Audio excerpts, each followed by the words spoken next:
এই অকস্মাৎ কি হচ্ছে? প্রজাপতি, এমন ভয়ঙ্কর গর্জন, এটা তো কোনো অনিষ্ট হবার পূর্ব সূচনা বলে মনে হচ্ছে। কোনো ভয়ঙ্কর শক্তি দেবলোকে প্রবেশ করছে না তো?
নারায়ণ নারায়ণ, মাতা ক্ষমা চাইছি, কিন্তু আমার মনে হয় এই কাজ দেবী পৌলমী করছেন। নারায়ণ নারায়ণ। প্রজাপতি, এ অন্য কোনো শক্তি নয়, বরং দেবলোকের শক্তি বলে মনে হচ্ছে। দেবলোকের। দেবর্ষি নারদ, আপনার যা কিছু বলার আছে স্পষ্ট করে বলুন। অবশ্যই পরম পূজ্য পিতাশ্রী, অবশ্যই।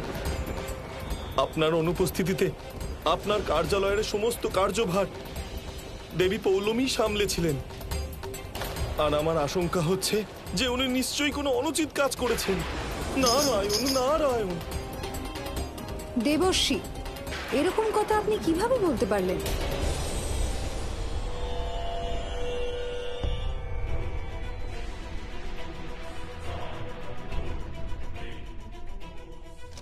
আমার দ্বারা নির্মিত তৃষ্ণা পৃথিবীলোকে পৌঁছে গেছে, আর আমি ওর সমস্ত প্রয়োজনীয় জিনিসের ব্যবস্থা করে দিয়েছি। এবার দেবর্ষি আর দেবী সন্তোষী যদি আমার পথে কোনো বাধা উৎপন্ন করেও থাকেন, তাহলেও আমার আর কিচ্ছু যায় আসবে না। দেবর্ষি নারদ, আপনি কোনো কিছু বলার পূর্বে সেই বিষয়ে অবশ্যই বিচার করুন। অতীতের বিষয়ে মাথায় রেখে কোনো কথা বলবেন না। সমস্ত দেবলোক এই বিষয়ের সাক্ষী যে দেবী পৌলমী কত বড় ত্যাগ করেছেন। তাই ওনার উপর সন্দেহ করা কখনোই উচিত নয়। ব্রহ্মদেব, আমি চিরকালই আহত হই। নিজের বন্ধু বান্ধবদের বধ করে আমি অনেক ত্যাগ করেছি, কিন্তু এখনো আমার উপর সন্দেহ করা হয়, পক্ষপাত করা হয়। অসুর কন্যা হবার মূল্য আমায় প্রত্যেকটা মুহূর্তে দিতে হয়। আমার বলিদানকে নগণ্য বোধ করা হয়। মাতা সন্তোষী ঠিকই বলেছিলেন, আমার সাক্ষী ছাড়া দেবী পৌলমীর বিরুদ্ধে কিছু বলা উচিত হয়নি। দেবী পৌলমী, আমি আপনার ওপর কোনো সন্দেহ করছি না, বরং আমি আপনার কাছে নিবেদন করছি যে দেবলোকের ওপর যে সমস্যা এসেছে তার সমাধান বার করুন। অসুর লোক থেকে আপনার উৎপত্তি, সেই কারণে কোনো আসরিক যোগসূত্র আপনি ভালোই বুঝবেন।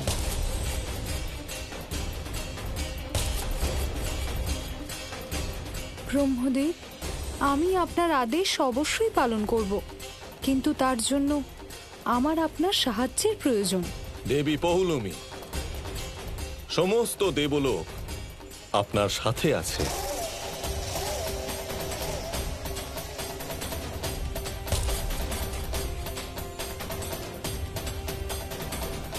ব্রহ্মদেব, আমার একটু শান্তি আর সময়ের প্রয়োজন, যাতে আমি আপনার আদেশ পালন করতে পারি। তথাস্তু। দেবী পৌলমীকে শান্তির জন্য বিশেষ কক্ষ প্রদান করা হোক। যথা আজ্ঞা ব্রহ্মদেব। সময় আমার সাথে আছে, শুধু আমাকে সদ্ব্যবহার করতে হবে আর তৃষ্ণার জন্য এমন ব্যবস্থা করতে হবে যাতে পৃথিবী লোকে ওর কোনো কষ্ট না হয়।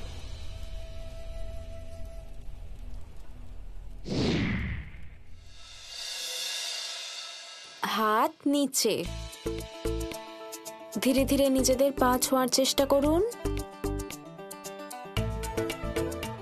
এবার আমরা দুটো হাত নিয়ে যেভাবে সুবিধা হয় সেভাবে বসবো। আর এইভাবে হাত দুটো এইভাবে করব। এইরকম যতটা হচ্ছে ততটাই করুন।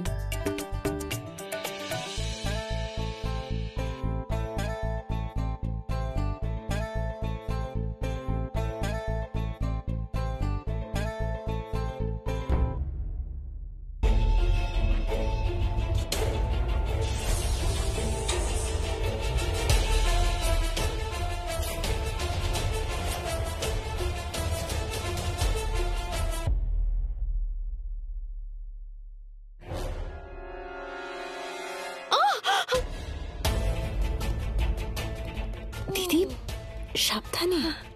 ঠিক আছে আমি।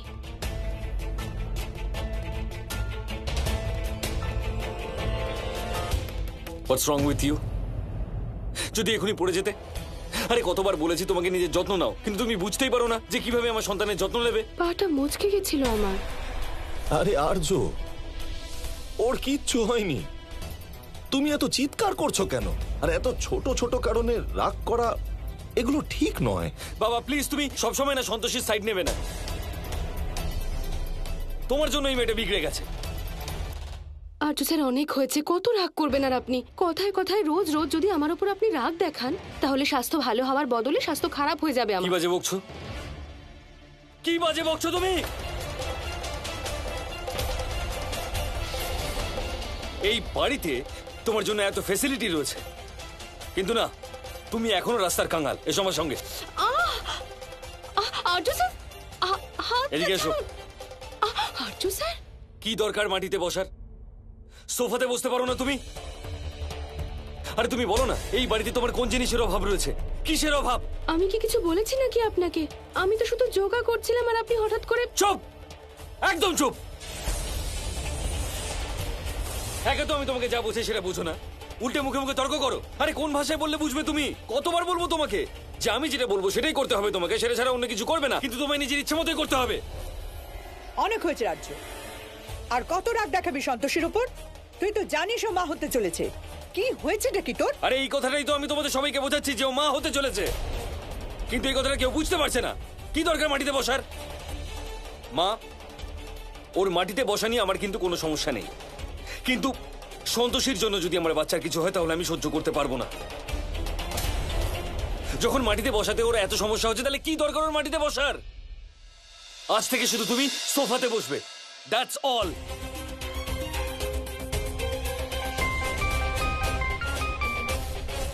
হ্যালো, হ্যাঁ বাবলি। দিব্যানী শর্মার অফিস থেকে কল এসেছিল। উনি আমাদের সাথে বিজনেস ডিল করতে রাজি আছেন। আচ্ছা ঠিক আছে, তাহলে একটা কাজ করো, কালকে তুমি ওদের মিটিংটা ফিক্স করে দাও। হ্যাঁ, কিন্তু তার আগে মেক শিওর যে কোম্পানির যা যা বাইরের প্রোফাইল আছে সেগুলো আমার কাছে পাঠিয়ে দিও। হ্যাঁ, আর তাছাড়া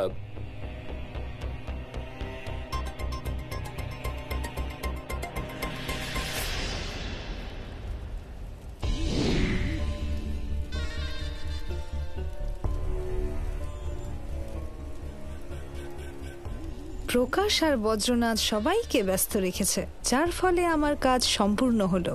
কাল সকালে সন্তোষীর জীবনে সূর্যের প্রকাশ নয়, বরং কালো মেঘ ছেয়ে থাকবে, যা ওর জীবনকে বিধ্বস্ত করে দেবে। বাবলি বলেছিল যে ও 9:30টার মধ্যে তৃষ্ণা দেবীকে নিয়ে চলে আসবে। না, মনে হয় রাস্তায় আছে। ওয়াচম্যান, গেট খোলো।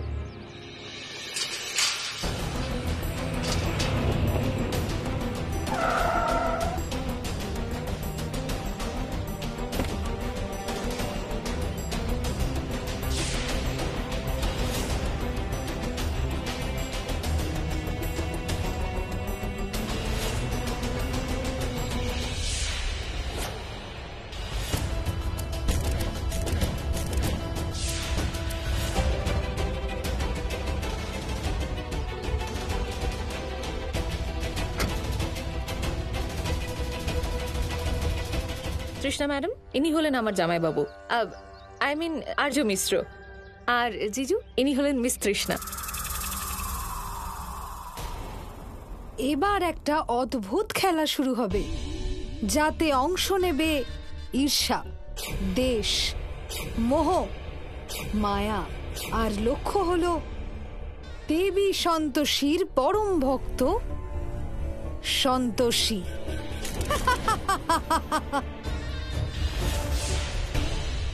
ইনি কে হন? একদম দেবী পৌলমীর প্রতিকৃতি বলে মনে হচ্ছে।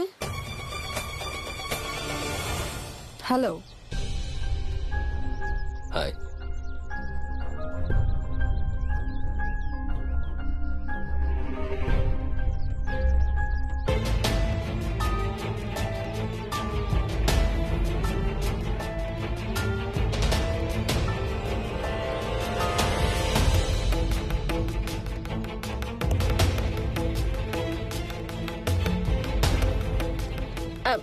জিজু, বিজনেস ডিলের ব্যাপারে কথা বলতে ভেতরে যাওয়া যাক? হ্যাঁ, লেটস গো।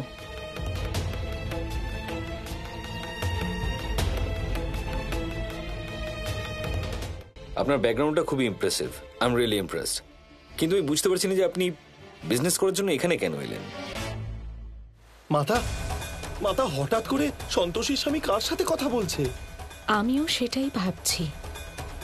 দাঁড়ান, আমি ওর অতীতের ব্যাপারে খোঁজ নিই। অ্যাকচুয়ালি আমি যেখানে থাকি সেখানে কম্পিটিশন দেওয়ার মতো আমায় কেউ নেই, চ্যালেঞ্জ দেওয়ার মতো কেউ নেই, অ্যান্ড আই লাভ চ্যালেঞ্জেস। সেই জন্যই আমি এখানে একটা খেলা খেলার জন্য এসেছি, যেখানে আমি লোকজনকে হারাতে পারবো। এদিকে তৃষ্ণা, যে কিনা সাফল্যের জন্য নিজের পথের সব কাঁটা দূরে করে দিয়েছে, আরেকদিকে সন্তোষী, যে আমার জীবনে কাঁটা বিছিয়ে রেখেছে। He seems very ambitious. আমাদের বিজনেসের জন্য এরকমই একটা অ্যাম্বিশিয়াস বিজনেসম্যানের দরকার। কি হলো মাতা, আপনি এত চিন্তিত হয়ে আছেন কেন? কি দেখলেন আপনি? কিছুই দেখলাম না। মা, স্পষ্ট করে বলুন না। গোমাতা, এই নারীর কোনো অতীত নেই। ইনি দেবী পৌলমী নন তো, যিনি মানব রূপ ধারণ করে পৃথিবী লোকে গেছেন? এত পরিবর্তন কারোর জীবনে আসে না সন্তোষী, যতটা তোমার জীবনে ঘটতে চলেছে আমার প্রভাবে। আর্য, আমি তোমার সাথে একটা বিজনেস করতে চাই। So let's talk about the business. Yeah sure, কিন্তু give me 1 second. Babli please গিয়ে একটু স্ন্যাক্স আর চার অ্যারেঞ্জমেন্ট করিয়ে দাও। হ্যাঁ জিজু। ঠিক আছে, দেখো ওখানে কাউকে একটা বলে দাও। হ্যাঁ, আমি নিয়ে আসছি। হ্যাঁ, থ্যাংক ইউ। আমি তোমার কোম্পানির রেপুটেশন দেখলাম, আর ইন্ডিয়াতে আমি তোমার কোম্পানির থেকে বেটার অপশন আর পাইনি। যত বেশি কন্ট্রোভার্সিয়াল তত বেশি ভালো। ও তো একদম আমার মতোই ভাবে। আই ডোন্ট নো কোনটা ঠিক কোনটা ভুল, শুধু এটুকু জানি যে বিজনেসের একটাই ল্যাঙ্গুয়েজ হয়, অ্যান্ড দ্যাট ইজ প্রফিট। একদম ঠিক বলেছেন আপনি, আমিও ঠিক এরকমই ভাবি। তাহলে আমাদের ভালো মিলবে। So let's make a deal. টাকা আমার, শ্রম তোমার, আর প্রফিট 50-50। পারফেক্ট। আমাদের মধ্যে বিজনেস ডিল শুরু হওয়ার আগে আমাদের কোম্পানির কিছু টার্মস এন্ড কন্ডিশনস আছে যা আমি আপনাকে বলতে চাই।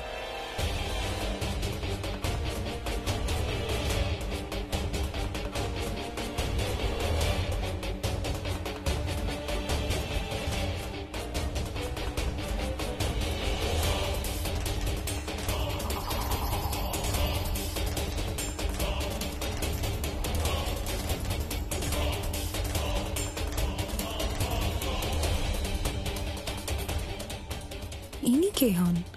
যেই হন না কেন খুব চালাক মনে হচ্ছে, কিন্তু হ্যাঁ, পরবর্তীকালে উনি আমার কাজে আসতে পারেন।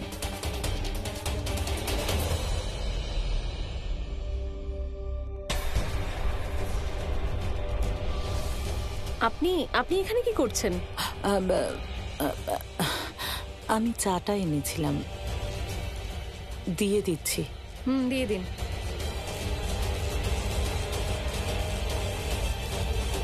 দিয়ে তৃষ্ণা দেবী, আপনি এখানে থাকেন কোথায়?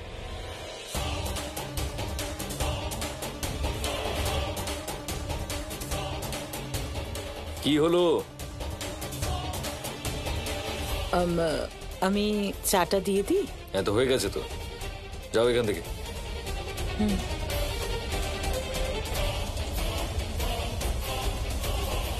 ব্যাস, এই মুহূর্তের অপেক্ষাতেই ছিলাম।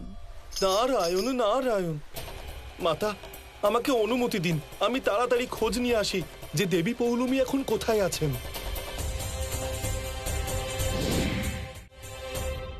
আপনি কোথায় থাকছেন এখানে?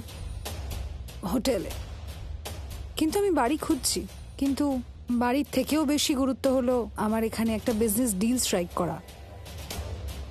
তাহলে আপনি এটা ধরে নিন যে আপনার প্রবলেম সলভ হয়ে গেছে।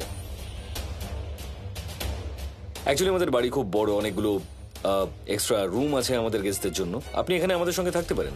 আমি এখানে? অ্যাকচুয়ালি টেনশনের কোনো ব্যাপার না, আমার পুরো ফ্যামিলি এখানে থাকে, তাই আপনি এখানে আমার সমস্ত ফ্যামিলি মেম্বারদের সঙ্গে থাকতে পারেন, কোনো ইস্যু নেই। আর আমি দেখে নেবো যে আপনাকে যেন সব থেকে ভালো রুমটা দেওয়া হয়, কোনো অসুবিধা হবে না আপনার এখানে। কিন্তু এভাবে তৃষ্ণা দেবী, দেখুন, টু বি অনেস্ট, আমাদের মধ্যে বিজনেস ডিল হতে চলেছে, আর বিজনেসের সূত্রে আমরা দুজন বন্ধু হতে চলেছি। আরেকজন বন্ধুর বাড়িতে তো আপনি থাকতেই পারেন। ওকে, গুড। তাহলে আমি আপনার জন্য রুমের ব্যবস্থা করতে বলি। বনওয়ারি, এক কাজ করি, বাবলি তুমি একটা কাজ করো, বনওয়ারি বাইরে আছে, ওকে বলো যে ওইদিকে যে গেস্ট রুমটা আছে সেটা ও যেন গুছিয়ে রাখে। ঠিক আছে জিজু, আমি বলে দিচ্ছি। ওকে। হ্যাঁ, তা আমি যেটা বলছিলাম যে আপনার এই বাড়িতে কোনো কিছুরই কোনো অভাব হবে না, আর যদি হয় তাহলে আপনি আমাকে বলবেন, আমি টুক করে সলভ করে দেবো। ইনফ্যাক্ট অ্যাকচুয়ালি আমি একটা কাজ করি, আমি নিজে গিয়ে দেখছি যাতে আপনার রুমে সবকিছু ঠিক থাকে, কোনো কিছুর অভাব না হয়, অসুবিধা না হয়। বনওয়ারি, আমি এখানে শুধু শান্তি মতো বসবই না, থাকবো। তুমি একেবারেই টেনশন নিও না।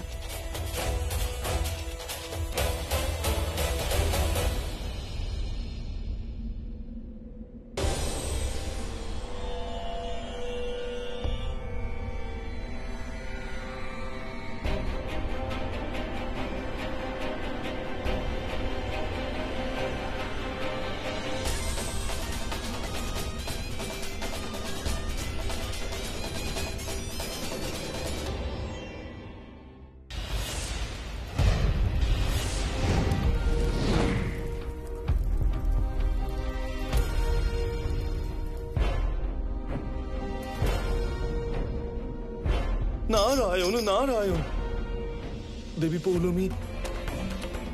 পৌলমীকে কোথাও দেখতে পাচ্ছি না। তাহলে কি মাতা সন্তোষীর আশঙ্কাই সত্যি হলো যে দেবী পৌলমী মনুষ্যরূপে পৃথিবী লোকে গেছেন? যদি তাই হয় তাহলে এ তো অত্যন্ত চিন্তার বিষয়।